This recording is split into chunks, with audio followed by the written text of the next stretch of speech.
میرا شوہر کوئلے سے بھی زیادہ کالا تھا، جبکہ میں بہت خوبصورت تھی۔ مجھے اپنے شوہر سے نفرت تھی اور اسی وجہ سے میں اس کا بچہ جنم دینا نہیں چاہتی تھی، جبکہ میرا شوہر روز میرے لیے ڈھیروں پھل فروٹ لاتا تاکہ میں اس کا صحت مند بچہ پیدا کر سکوں، جبکہ میں اس کا بچہ پیدا ہی نہیں کرنا چاہتی تھی، حالانکہ میری ڈلیوری کے دن بھی بہت نزدیک تھے۔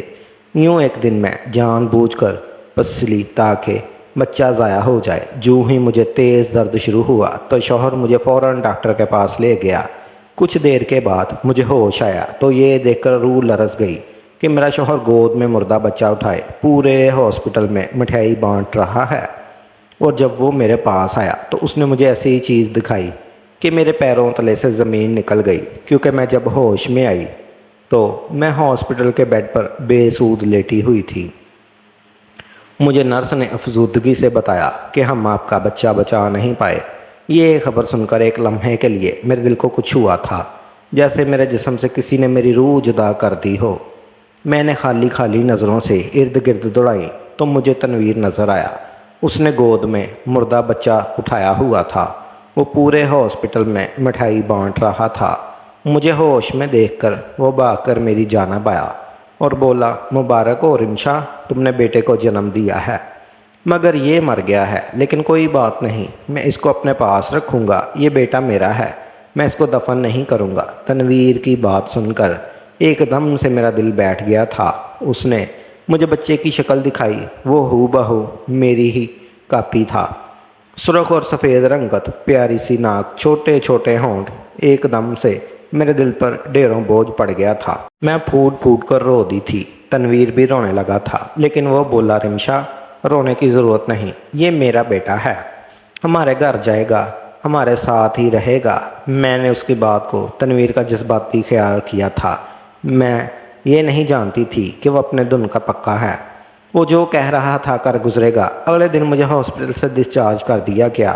میں گھر گئی تو میں نے دیکھا کہ ایک کمرہ تنویر نے بچے کے لیے سیٹ کیا ہوا تھا۔ تنویر بولا، میں نے اپنے بیٹے کا نام علی رکھا ہے، یہ کمرہ علی کا ہے اور وہ اسی میں رہے گا۔ میں نے روتے ہوئے اس کے منہ کی طرف دیکھا اور کہا، ایسا مت کرو، ہمارا بچہ تو مر چکا ہے، اس کو اسلامی احکامات کے تحت تدفین کر دیتے ہیں۔ تو تنویر نے میری بات سن کر چڑ گیا، غصے سے بولا، آج تو تم نے یہ میری بات کر دی، لیکن آج کے بعد تمہارے منہ سے ایسی کوئی بات نہ سنوں۔ میرا بیٹا زندہ ہے اور یہ میرے ساتھ ہی رہے گا۔ مجھے تنویر کی دماغی حالت پر شک ہونے لگا، لیکن میں ایسے کچھ کہہ نہیں پاتی۔ وہ میری باتوں سے تنگ آ کر اس کمرے میں شفٹ ہو گیا تھا جو اس نے بیٹے کے لیے سجایا ہوا تھا۔ میرے سامنے تنویر بچے کے لیے کبھی فیڈ بنا کر لے جاتا تو کبھی اس کے ڈائپر تبدیل کرتا۔ میرے دل کو کچھ ہوتا۔ میں نے ایک دن غصے سے تنویر کو کہا، میرے بیٹے کی لاش کی بے حرمتی مت کرو، اس کو دفن کر دو۔ تنویر نے میرے منہ پر تھپڑ مار دیا اور بولا، میں نے تمہیں کتنی بار کہا ہے کہ تم میرے بیٹے کو مردہ مت کہو، آؤ میں تمہیں کچھ دکھاتا ہوں۔ وہ زبردستی ہی میرا ہاتھ پکڑ کر مجھے اس کے کمرے میں لے گیا جہاں پر علی لیٹا ہوا تھا۔ اس نے ایک دم سے بیٹے کے منہ سے کپڑا ہٹایا۔ میری نظر جیسے ہی بچے کے منہ پر پڑی، میرے منہ سے زوردار چیخ برآمد ہوئی، کیونکہ وہاں تو مجھے وہ وقت یاد آنے لگا تھا جب میں اپنی ہی دھن میں گھر یا آئینے میں عکس دیکھ کر ناچنے کی کوشش کر رہی تھی، اور ساتھ ساتھ وہ گانا بھی گنگنا رہی تھی جو میں آج ساتھ والے گھر سے سن کر آئی تھی۔ مجھے یہ خبر ہی نہ ہوئی کہ اماں کب آئی اور کب مجھ پر اپنے جوتے کی ہوائی فائرنگ کر ڈالی۔ اماں کا نشانہ بڑا پکا تھا، میری کمر پر ٹپ کر کے جو جوتا لگا تھا، اور میں درد سے بلبلا اٹھی تھی۔ اماں مجھے بڑے کڑے تیوروں سے گور رہی تھی۔ وہ بولی، آج آنے دو مولوی صاحب کو، تمہاری یہ نٹ پھر سے ڈھیلے پڑ گئے ہیں، کسنے پڑیں گے۔ اماں مجھے ہمیشہ ابا کی دھمکی دیا کرتی تھی، کیونکہ ابا سے مجھے بڑا ڈر لگتا تھا۔ وہ ایک شریف النفس واضح دار آدمی تھے، وہ اپنے محلے کی مسجد کے امام تھے۔ انہوں نے دین کے ہر پہلو کو اپنی زندگی پر لاگو کیا ہوا تھا، جبکہ میں اس قدر پابندیوں سے چڑھتی تھی۔ میں ایک آزاد خیال سی انسان تھی۔ میرا ماننا تھا میں اپنے اعمال کا حساب خود دینا ہے، اس لیے مجھے میری من پسند کی زندگی گزارنے دی جائے۔ مگر کہاں جی، مولوی صاحب تو ہمارے گھر کے ہٹلر تھے۔ میں اور میرے چھوٹے بہن بھائی ان سے بڑا ڈرتے تھے۔ مجھے گانے سننے، ڈرامے دیکھنے اور ناول پڑھنے کا بڑا شوق تھا، مگر ہمارے گھر میں ان چیزوں کو مشروب ممنوع کی طرح قابل نفرت سمجھا جاتا تھا۔ مگر میں کہاں کسی کے کہنے میں تھی، میں اپنی سہیلیوں سے ان کے ناول ادھار لے کر کتابوں میں چھپا کر پڑھتی تھی۔